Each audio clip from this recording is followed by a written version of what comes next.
Clara tenía un plano para su futuro, y en él no había lugar para viñedos polvorientos ni hombres testarudos. La herencia de su abuelo era solo un trámite, una propiedad a liquidar antes de volver a su vida. Pero la tierra tiene su propia memoria, y su guardián, un secreto. No sabía que para reclamar su pasado, tendría que renunciar a todo lo que había planeado. Antes de empezar, dale me gusta a este video y suscríbete al canal para ayudarnos. Ahora, empecemos. Ella llegó para reclamar su herencia. No esperaba que el guardián de la tierra robara su corazón. El correo electrónico llegó un martes por la mañana, un escueto mensaje digital que chocaba con la noticia que contenía, la muerte de un hombre de otro tiempo. El abuelo de Clara, Emilio, a quien apenas recordaba de unas pocas visitas en su niñez, había fallecido. Ella, Clara Rivas, arquitecta de 30 años en una bulliciosa ciudad de acero y cristal, era su única heredera. La herencia consistía en una propiedad en un lugar cuyo nombre sonaba a leyenda, Valle del Sol. Para Clara, la noticia fue una interrupción en su meticulosamente planificada vida. Estaba a punto de lanzar su propio estudio de arquitectura, y el dinero de la venta de esa propiedad rústica sería el impulso final que necesitaba. No sentía pena, solo una ligera impaciencia. La herencia no era una conexión familiar, era un activo a liquidar. El viaje en su moderno coche híbrido fue una transición gradual del gris al verde. El asfalto perfecto dio paso a carreteras secundarias con baches, y los rascacielos se convirtieron en colinas onduladas cubiertas de olivos y, finalmente, de viñedos. El aire acondicionado del coche la aislaba del calor y del polvo, pero no de la sensación de estar viajando atrás en el tiempo. El viñedo de los recuerdos, decía el cartel de madera tallada a mano, carcomido por el sol y la lluvia. La casa era una construcción de piedra de 2 plantas, con tejas rojas y una parra que trepaba por la fachada. Era bonita, de una manera antigua y salvaje, pero Clara solo veía una estructura que necesitaba reparaciones urgentes y un terreno que sería difícil de vender. Aparcó junto a un viejo todoterreno cubierto de barro. Delante de la casa, un hombre estaba de espaldas a ella, reparando una cerca. Era alto y de hombros anchos, vestía una camiseta sin mangas manchada de sudor y tierra, y unos vaqueros gastados. Su piel estaba bronceada por el sol, y sus brazos eran fuertes y musculosos. «Disculpe», dijo Clara, saliendo del coche con sus zapatos de tacón bajo, que se hundieron ligeramente en la tierra seca. El hombre se giró lentamente. Tenía el pelo oscuro y revuelto, una barba de varios días y unos ojos de un color avellana tan intenso que parecían examinarla hasta el alma. Su mirada barrió su ropa impecable y su coche impoluto con una mezcla de curiosidad y desdén. ¿Perdida?, preguntó, su voz era grave y áspera, como la tierra que trabajaba. No, en absoluto. Busco la casa de Emilio Rivas. Soy su nieta, Clara. La expresión del hombre no se suavizó. Al contrario, se endureció. Dejó las herramientas en el suelo y se cruzó de brazos, un gesto que era a la vez defensivo y desafiante. Mateo. Mateo Vargas. No le ofreció la mano. Yo me encargo de la finca. Ah, el capataz. Bien. Clara adoptó su tono profesional. Como sabrá, he heredado la propiedad. Mi intención es ponerla en venta lo antes posible, así que necesitaré que prepare un informe del estado de los viñedos y de la casa para los posibles compradores. Mateo soltó una risa seca, sin una pizca de humor. ¿Vender? ¿Usted cree que esto es un apartamento en la ciudad que se pone en un portal de internet y ya está? Esto es la vida de su abuelo. Es mi vida. Esta tierra no está en venta. Clara se sintió irritada por su insolencia. ¿Perdón? Creo que no me ha entendido. Legalmente, esta tierra es mía. Y yo decido qué hacer con ella. Puede que el papel diga que es suya, replicó él, dando un paso hacia ella. Pero esta tierra no pertenece a nadie. Nosotros le pertenecemos a ella. Su abuelo lo entendía. Usted, claramente, no entiende nada.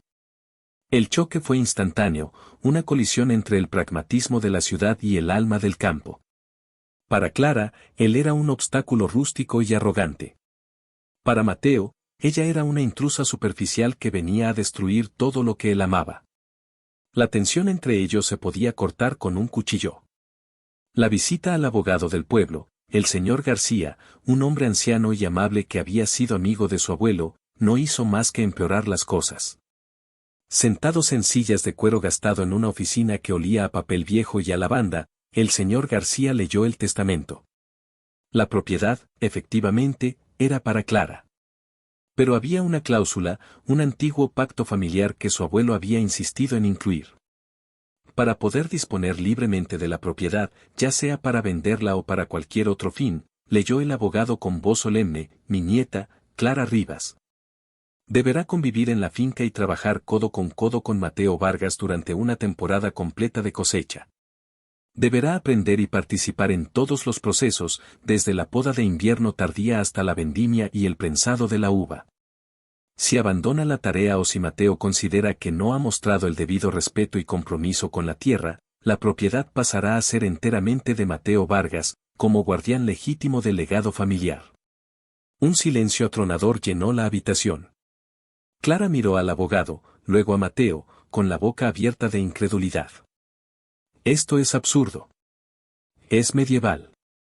Exclamó. Mi abuelo no puede obligarme a ser agricultora por un año. Técnicamente, no la obliga a nada, aclaró el señor García con calma. Solo establece las condiciones para que usted herede sin cargas. Es su decisión aceptarlas o no. Mateo, por su parte, parecía igual de furioso.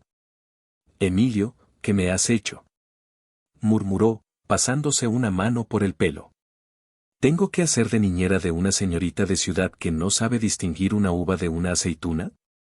Es lo que él quería, dijo el abogado, mirándolos a ambos por encima de sus gafas. Creía que los dos tenían algo que aprender el uno del otro. Clara se sentía atrapada. Renunciar significaba perder el dinero que necesitaba desesperadamente. Aceptar significaba poner su vida en pausa para someterse a la tutela de aquel hombre exasperante en un lugar perdido del mundo. Miró a Mateo, que la fulminaba con la mirada, y un inesperado brote de terquedad nació en ella. No iba a dejar que ese hombre se saliera con la suya. Acepto, dijo, con los dientes apretados. Pero que le quede claro, señor Vargas, que en cuanto termine la última tarea y esta farsa haya acabado, pondré el cartel de se vende tan rápido que no le dará tiempo a despedirse de sus queridas uvas. Mateo la miró con una sonrisa desafiante. Buena suerte con eso, arquitecta. La tierra tiene una forma de deshacerse de quienes no la merecen. Veremos cuánto dura. Así comenzó la guerra. Clara se instaló en la casa de piedra, que por dentro era tan rústica como por fuera. Las tuberías gemían, la conexión a Internet era una fantasía y el silencio de la noche era tan profundo que le resultaba ensordecedor. Su primer día de trabajo fue un desastre.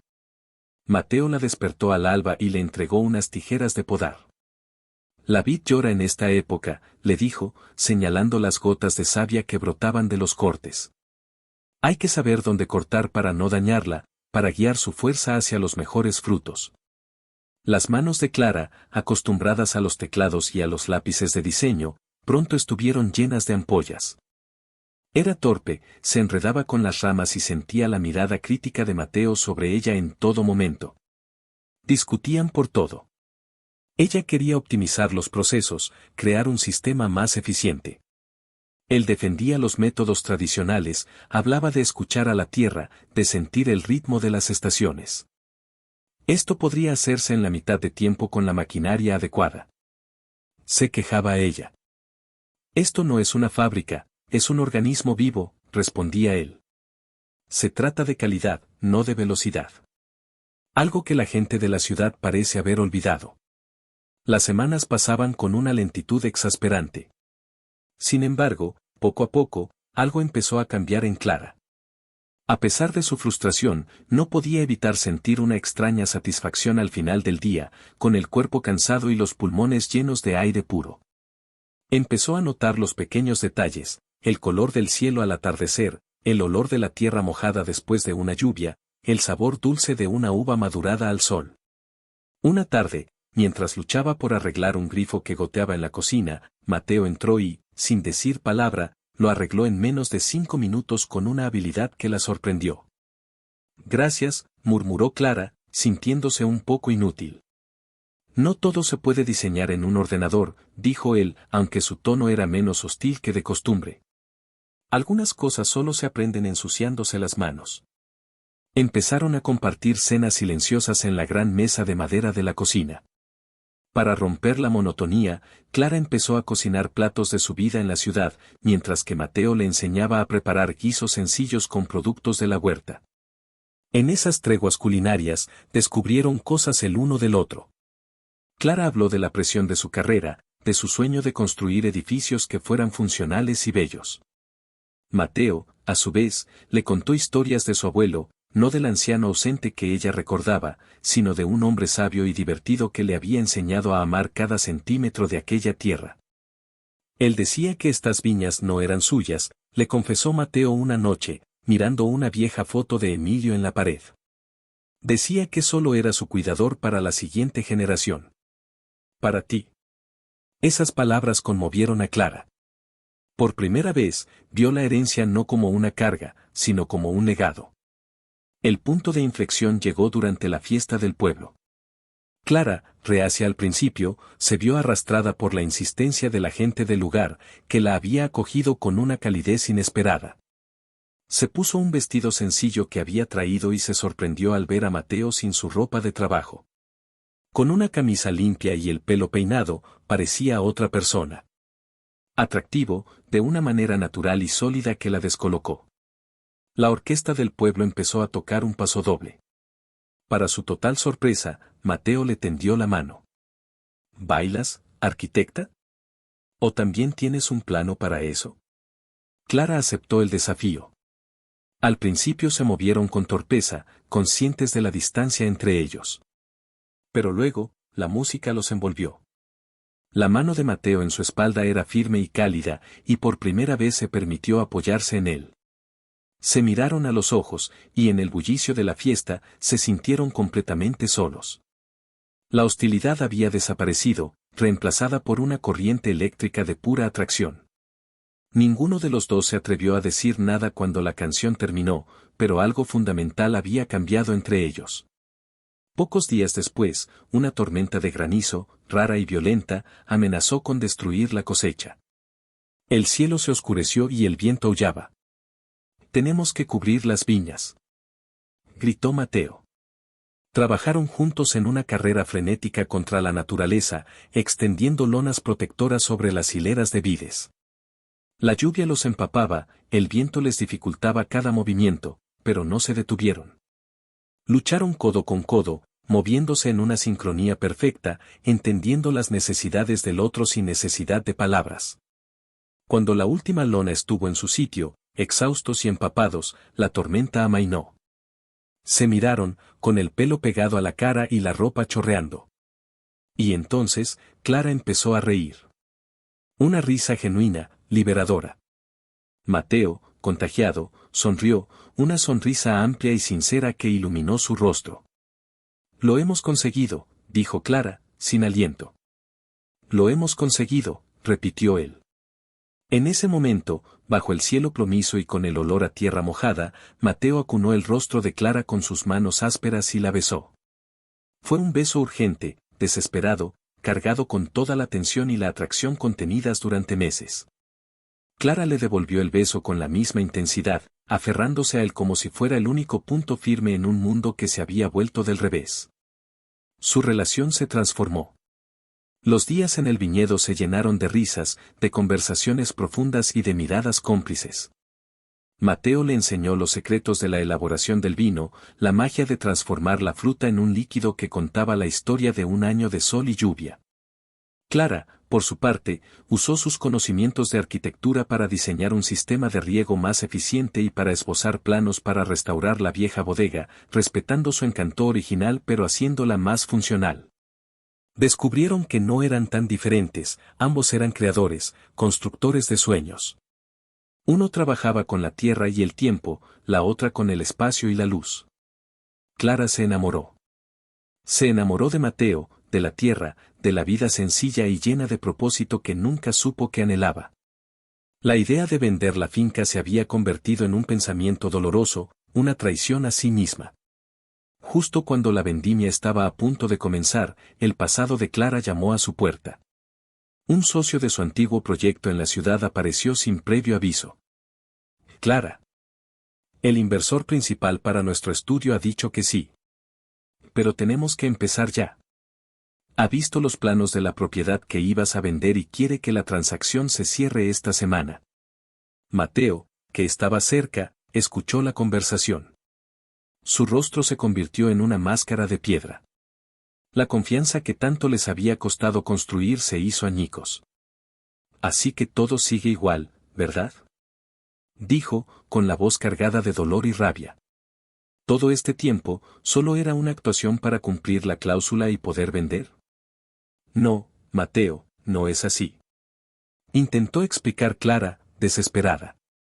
Pero él no la escuchó. Se dio la vuelta y se alejó, dejándola con el corazón roto y su antiguo sueño convertido en una pesadilla. Clara se enfrentó a una elección imposible. La vida que había planeado durante años o la vida que había descubierto y amado. El socio la presionaba, el teléfono no paraba de sonar. Por un momento, la vieja Clara, la pragmática, consideró volver. Sería más fácil. Pero esa noche, mientras caminaba sola por el viñedo bajo un cielo estrellado, supo que ya no era esa persona. Miró la casa, las viñas, y comprendió que su hogar ya no era un apartamento en la ciudad. Su hogar era allí, bajo ese cielo, junto a ese hombre. A la mañana siguiente, tomó una decisión. Rechazó la oferta de su socio y le dijo al inversor que la propiedad ya no estaba en venta. Luego, con una determinación que nunca antes había sentido, buscó a Mateo. Lo encontró en la bodega, preparando las barricas para el vino nuevo, con una expresión sombría. Mateo, tienes que escucharme, dijo, con la voz firme. Él no se giró. ¿A qué has venido? ¿A despedirte? No. He venido a quedarme. Eso lo hizo detenerse. Se giró para mirarla, con los ojos llenos de cautela. Clara extendió unos rollos de papel sobre una de las barricas. Eran sus planos. Rechacé la oferta. Mi futuro ya no está en la ciudad. Está aquí. Desenrolló los planos. No eran diseños para un rascacielos, sino los planos detallados para la renovación y ampliación de la bodega El Viñedo de los Recuerdos. Había diseñado una nueva sala de catas con vistas al valle, una zona de producción moderna que respetaba la estructura de piedra original y una pequeña posada para turismo rural. Esto es lo que quiero construir. Contigo. Mateo miró los dibujos, asombrado. Vio su sueño y el de ella fusionados en el papel. Vio un futuro. ¿Por qué? Preguntó en un susurro. Porque me he enamorado de esta tierra, dijo Clara, acercándose a él. Y me he enamorado de su guardián. No puedo vender mi corazón, Mateo. Y mi corazón está aquí. Las últimas barreras que quedaban en el corazón de Mateo se derrumbaron. La tomó en sus brazos, enterrando su rostro en su cabello. Pensé que te había perdido, murmuró contra su piel. Nunca me tuviste que perder, respondió ella, levantando la cara para mirarlo. Mi abuelo tenía razón. Teníamos algo que aprender. Yo aprendí a echar raíces, ¿y tú, y yo? Preguntó él, con una suave sonrisa. Tú aprendiste que a veces, el mayor tesoro no es la tierra que cuidas, sino la persona con la que la compartes. Se besaron de nuevo, un beso lento, lleno de promesas y de la certeza de un futuro compartido. La cosecha de ese año fue la mejor que el valle recordaba. Y el vino que produjeron, al que llamaron nuestro comienzo, tenía el sabor de la tierra, del sol, y de un amor tan fuerte y duradero como las viejas viñas que los habían unido. Juntos, no solo salvaron una herencia, sino que construyeron un hogar.